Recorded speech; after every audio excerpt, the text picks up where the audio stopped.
Can you name the OET exam settings?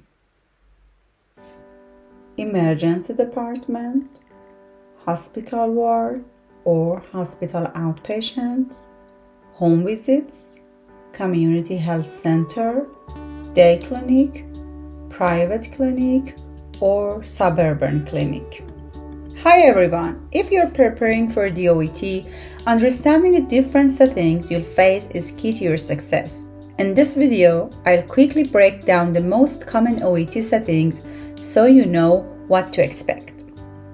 The OET exam is all about testing your ability to communicate in real-life healthcare scenarios. Let's go over the most common settings you will encounter. What should you do in each setting?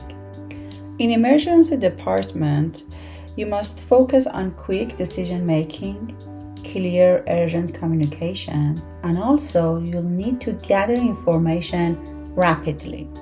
In a hospital ward or with hospital outpatients, engage in detailed patient interactions. And also, you must take comprehensive histories and explain treatment plans and discuss follow-up care. During home visits, provide personalized care in the patient's home.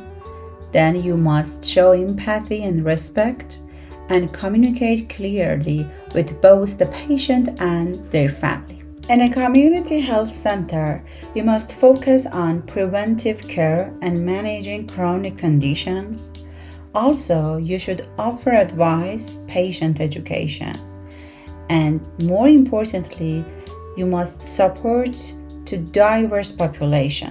In a day clinic setting, you must handle routine care and minor procedures. Also, your communication should be clear and friendly. And more importantly, you must be able to handle regular checkups and follow-ups.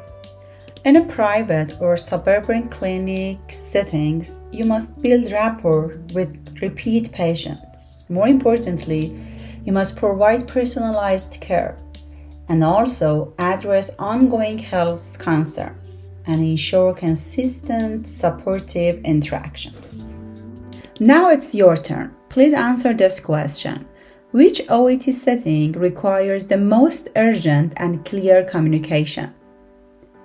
Is it hospital ward, home visits, or emergency department? Comment your answers below and let's see who gets it right. Thank you for watching. If you found this video helpful, please give it a thumbs up, leave a comment, and don't forget to subscribe for more tips and tricks on mastering the OET and improving your English skills. See you in the next video. Bye!